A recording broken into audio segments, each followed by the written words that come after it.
അധ്യായം 1 റെഡിമെന്റ്സ് of music. സംഗീത ശബ്ദങ്ങളെ അക്ഷരങ്ങളായി എഴുതുന്നു. ഇംഗ്ലീഷ് അക്ഷരമാല ക്രമത്തിലെ ആദ്യത്തെ 7 അക്ഷരങ്ങളാണ് സപ്തസ്വരങ്ങൾ എന്ന പേരിൽ അറിയപ്പെടുന്ന A, B, C, D, E, F, G എന്നീ നോട്ടുകൾ. ഈ അക്ഷരങ്ങൾ എഴുതുന്നത് സ്റ്റാഫ് എന്ന പേരിൽ അറിയപ്പെടുന്ന 5 സമാന്തര രേഖകളുടെ ഇടയിലും വരകളിലും ആകുന്നു. മുൻകാലങ്ങളിൽ 11 വരകളിലാണ് മ്യൂസിക് നോട്ടുകൾ എഴുതിയിരുന്നത്. 11 വരകളുടെ കൂട്ടത്തെ ഗ്രാൻഡ് സ്റ്റാഫ് എന്ന് പറയുന്നു. പിന്നീട് സൗകര്യാർത്ഥം 2 കൈക്കും വായിക്കുന്നതിന് വേണ്ടി ഗ്രാൻഡ് സ്റ്റാഫിനെ 5 വരകളുള്ള 2 ഗ്രൂപ്പുകളായി വേർതിരിച്ചു. ആദ്യത്തെ 5 വരകളുടെ കൂട്ടത്തെ ഇടത് കൈക്കും അവസാനത്തെ 5 വരകളുടെ കൂട്ടത്തെ വലത് കൈക്കും നീക്കിവെച്ചു. 6ാമത്തെ വര മിഡിൽ സി ആയി കണക്കാക്കുകയും ചെയ്തു. ഗ്രാൻഡ് സ്റ്റാഫിനെ വിഭജിച്ച് 2 തരം ക്ലഫുകൾ നാം കണ്ടു കഴിഞ്ഞു. താഴെ നിന്ന് മുകളിലേക്ക് കണക്കാക്കുമ്പോൾ മധ്യത്തിലൂടെയുള്ള 6ാമത്തെ വര മിഡിൽ സി ആയി കണക്കാക്കുന്നു. മിഡിൽ സി ആകട്ടെ ജി ക്ലഫിന് താഴെയും എഫ് ക്ലഫിന് മുകളിലും യഥാക്രമം സൂചിപ്പിക്കുന്നു. 2 സികളും ഒരേ നോട്ടുകൾ തന്നെയാണ്. മറ്റൊരു വിധത്തിൽ പറഞ്ഞാൽ ട്രിബിൾ ക്ലഫിൽ വലത് കൈക്ക് പരിശീലിക്കുന്ന സി നോട്ട് തന്നെയാണ് ബാസ് ക്ലഫിൽ ഇടത് കൈക്ക് പരിശീലിക്കുന്ന സിയും. സ്വരാഷ്ടകം എന്നാൽ എന്ത്? കീബോർഡിൽ ഏതെങ്കിലും ഒരു നോട്ട് മുതൽ മുകളിലേക്ക് അഥവാ താഴേക്ക് വരുന്ന അതേ നോട്ടിന്റെ ആവർത്തനത്തെ ആദ്യ നോട്ടിന്റെ 8ാമത്തെ സ്വരം എന്നർത്ഥം വരുന്ന അഷ്ടകം ഒക്ടേവ് എന്ന് പറയുന്നു. അതായത് എഫ് ടു എഫ് അല്ലെങ്കിൽ ജി ടു ജി. കീബോർഡ് 2 ഭാഗമായി ചിത്രീകരിച്ചിരിക്കുന്നത് കാണാം. ഇടത് കൈ കൊണ്ട് അക്കംപെനിമെന്റ് വിഭാഗം വായിക്കുമ്പോൾ വലത് കൈ കൊണ്ട് മെലഡി വിഭാഗം വായിക്കുന്നു. ഇത് സാധ്യമാകുന്നത് കീബോർഡിന്റെ ചില പ്രത്യേകതകൾ കൊണ്ടാണ്. ആദ്യമായി കീബോർഡിൽ സി നോട്ടുകൾ ഏതെല്ലാമാണ് എന്ന് കാണാം. ഉപകരണത്തിൽ 3, 4, 5 സി നോട്ടുകൾ ഉപകരണത്തിന്റെ സ്ഥായി അനുസരിച്ച് ഉണ്ടായിരിക്കും. സി നോട്ടുകൾ എല്ലാം 2 കറുത്ത കട്ടകളുടെ ഗ്രൂപ്പിന് തൊട്ടിടത് വശത്ത് വരുന്നവയാണ്.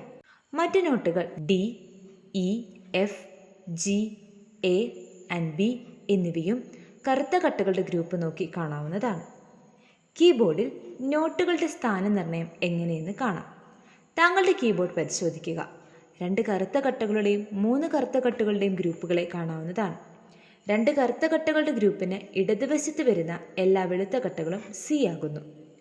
2 കറുത്ത കട്ടകളുടെ ഗ്രൂപ്പിന് മധ്യ വരുന്ന വെളുത്ത കട്ട ഡി ആകുന്നു. 2 കറുത്ത കട്ടകളുടെ ഗ്രൂപ്പിന് വലതുവശത്ത് വരുന്ന വെളുത്ത കട്ട ഇ ആകുന്നു. 3 കറുത്ത കട്ടകളുടെ ഗ്രൂപ്പിന് ഇടതുവശത്ത് കാണുന്ന വെളുത്ത കട്ട എഫ് ആകുന്നു. 3 കറുത്ത കട്ടകളുടെയും ഗ്രൂപ്പിൽ ആദ്യത്തെ 2 കറുത്ത കട്ടകളുടെ മധ്യ വരുന്ന വെളുത്ത കട്ട ജിയും തുടർന്ന് വരുന്ന 2 കറുത്ത കട്ടകളുടെ മധ്യ വരുന്ന വെളുത്ത കട്ട എയും 3 കറുത്ത കട്ടകളുടെ ഗ്രൂപ്പിന് വലതുവശത്ത് വരുന്ന വെളുത്ത കട്ട ബിയും തൊട്ടടുത്ത വെളുത്ത കട്ട സി ആദ്യം പറഞ്ഞ സിയുടെ ഒക്ടേവും ആകുന്നു. വെളുത്ത കട്ടകളെ നാച്ചുറൽ ടോൺ എന്നും കറുത്ത കട്ടകളെ ഷാർപ്പ് അല്ലെങ്കിൽ ഫ്ലാറ്റ് ടോൺ എന്നും പറയുന്നു.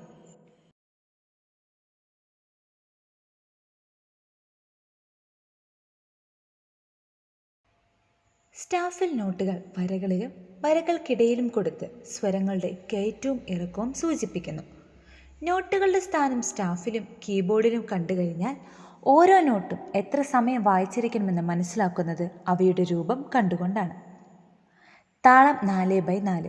നോട്ടുകളുടെ പേര് സെമി ബ്രേവ് പൂർണ്ണ നോട്ട്. നോട്ട് വായിച്ചിരിക്കേണ്ട സമയദൈർഘ്യം 4 ബീറ്റ്സ്. താളം 2/4.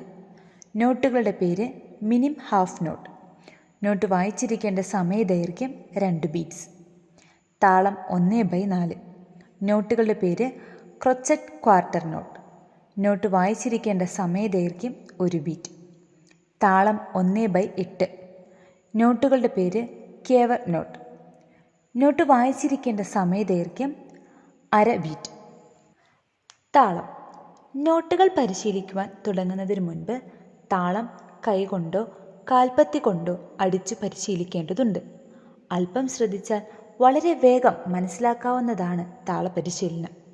ക്വാർട്ടർ നോട്ട്, ക്രോച്ചറ്റ് 1 സെക്കൻഡ് എന്ന ക്രമത്തിൽ ആദ്യം പരിശീലിക്കാം. കൈപ്പത്തി കൊണ്ടും കാൽപ്പത്തിയുടെ പിൻഭാഗം തറയിൽ ഊന്നി കാൽപ്പത്തി ഉയർത്തി തറയിൽ അടിച്ചും താളം കണക്കാക്കാം. ആദ്യം പിൻഭാഗം നിലത്തമർത്തി ഉയർത്തിയ കാൽപ്പത്തി തറയിൽ അടിക്കുക. ഈ വിധം ഒരു ആരോ മാർക്ക് താഴേക്ക് കൊടുക്കാം. ഉടനെ തറയിൽ അമർത്തിയ കാൽപ്പത്തി ഉയർത്തുന്നു. അപ്പോൾ ഒരു ആരോ മാർക്ക് മുകളിലേക്ക് കൊടുക്കുക. ഉയർത്തിയ കാൽപ്പത്തി തറയിൽ അടിച്ച് ഉയർത്തുവാൻ എടുക്കുന്ന സമയം 1 സെക്കൻഡ് ആയിരിക്കണം. അടുത്ത സെക്കൻഡിലും ഈ വിധം ആവർത്തിക്കുന്നു. ഇങ്ങനെ 4 സെക്കൻഡിലും ഈ വിധം ആവർത്തിക്കുന്നു. 4 സെക്കൻഡ് ആവർത്തിക്കുമ്പോൾ ഒരു സെമി ബ്രേവ് നോട്ടിൻ്റെ സമയം, അതായത് 4/4 താളത്തിന് തുല്യമായിരിക്കും. ഒരു ക്വാർട്സ് വാച്ചോ ക്ലോക്കോ ശ്രദ്ധിച്ച് സമയം കാൽപ്പത്തി വെച്ച് അടിച്ചു പരിശീലിക്കുക.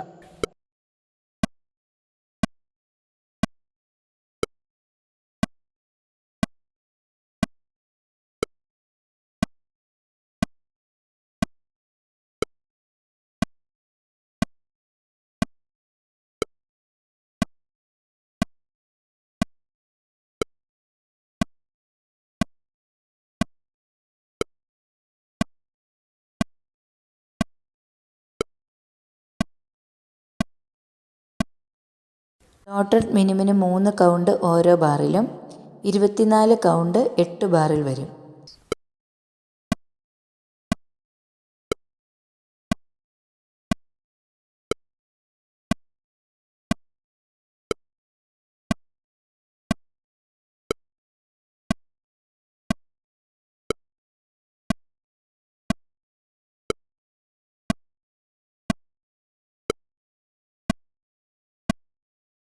മിനിമിൽ 2 കൗണ്ട് ഒരു ബാറിൽ 16 കൗണ്ട് 8 ബാറിൽ വരും.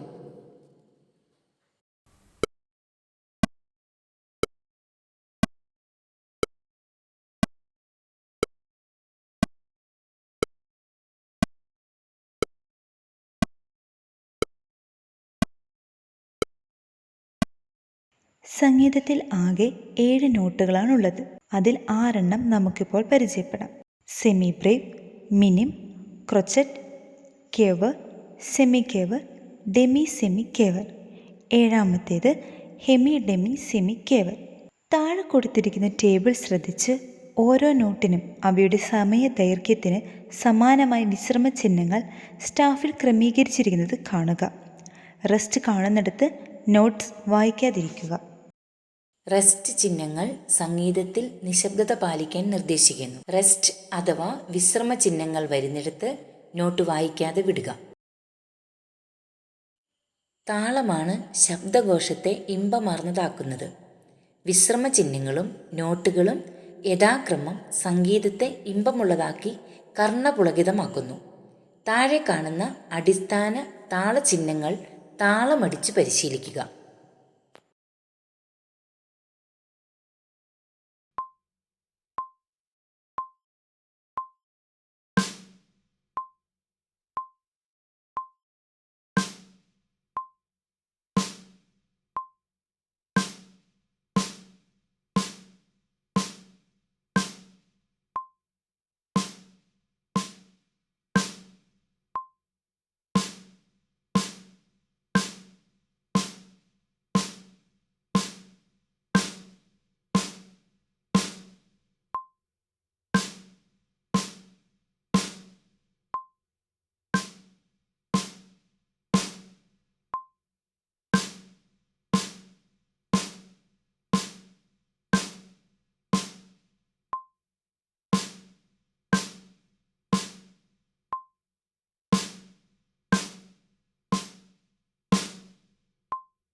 ഇവിടെ നമ്മൾ C3യുടെ പൊസിഷൻ കണ്ടു കഴിഞ്ഞു.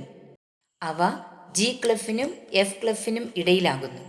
അടുത്തതായി കീബോർഡിൽ നോട്ടുകൾ വായിക്കുന്നത് എങ്ങനെയെന്ന് നോക്കാം. വലതു കൈയുടെ പെരുവിരൽ C3യുടെ മുകളിൽ പിടിക്കുക. മറ്റു വിരലുകൾ ചുരുട്ടിയോ മടക്കിയോ പിടിക്കാതെ നിവർത്തിപ്പിടിച്ച് പെരുവിരൽ കൊണ്ട് C3യിൽ അമർത്തുക. തുടർന്ന് വിരൽ ക്രമമനുസരിച്ച് D3, E3, F3, G3 കട്ടകളിൽ 2, 3, 4, 5 വിരലുകൾ ക്രമത്തിൽ അമർത്തി വായിക്കുക. D3, E3, F3 and G3.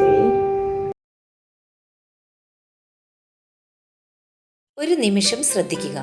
പ്രിയ വിദ്യാർത്ഥികളെ, നിക്കോൾസൺ ഇൻസ്റ്റിറ്റ്യൂട്ട് നടത്തുന്ന എല്ലാ കോഴ്സുകളും വിദൂര പാഠ്യപദ്ധതികളാകുന്നു. നോട്ടുകൾ വളരെ ലളിതമായി ആണ് പ്രതിപാദിക്കുന്നത് എങ്കിലും സംശയം സ്വാഭാവികമായും ഉണ്ടാകാം. ഈ സാഹചര്യത്തിൽ രജിസ്ട്രേഷന് ശേഷം നിങ്ങളുടെ സംശയങ്ങൾ തീർത്തു തരുന്നതിന് ബഹുമുഖമായ മാർഗങ്ങൾ ഞങ്ങൾ അവലംബിച്ചിട്ടുണ്ട്. അതേസമയം ഓരോ ചാപ്റ്ററുകളും അവയുടെ ഫുട് നോട്ടുകളും ശ്രദ്ധിച്ചു മുന്നേറാൻ നിങ്ങൾ പ്രത്യേകം ശ്രദ്ധിക്കേണ്ടതാണ്.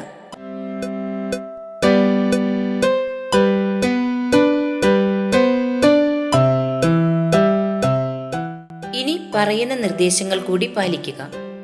സംശയങ്ങൾ പാഠ്യപദ്ധതിയുമായി നേരിട്ട് ബന്ധപ്പെട്ടതായിരിക്കണം. മറ്റു വിഷയങ്ങളുമായി ബന്ധപ്പെട്ടതാകരുത്. പല ചാപ്റ്ററുകളിലെ ചോദ്യങ്ങൾ ഒന്നിനു പുറകെ മറ്റൊന്നായി ചോദിക്കരുത്. പരിശീലിക്കുന്ന ഭാഗം പരമാവധി സംശയ നിവാരണം നടത്തിയതിനു ശേഷം മാത്രമേ തുടർന്ന് പരിശീലിക്കാവൂ. മാറാത്ത സംശയങ്ങൾ ആവർത്തിച്ച് ചോദിച്ച് മാറ്റിയെടുക്കേണ്ടതാണ്. പദ്ധതിയുടെ പൂർണ്ണ വിജയത്തിന് മറ്റു കുറുക്കുവഴികൾ തേടാതെ ഇൻസ്റ്റിറ്റ്യൂട്ടിൽ ചേർന്ന് പഠിക്കേണ്ടതാണ്. വിശദമായ മറ്റ് നിർദ്ദേശങ്ങൾ ടെക്സ്റ്റിൽ ഉള്ളത് കാണുക.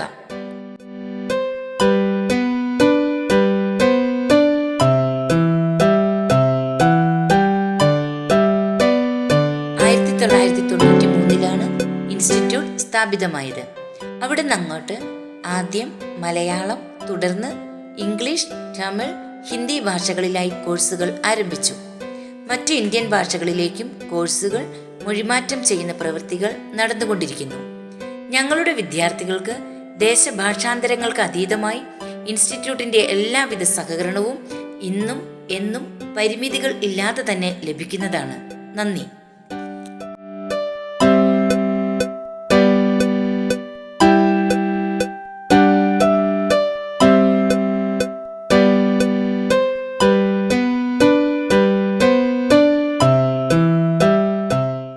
വിദ്യാർത്ഥികളെ, നിങ്ങൾക്കും ഒരു കീബോർഡോ ഹാർമോണിയമോ ഏതുമാകട്ടെ സ്വയം പരിശീലിക്കാം.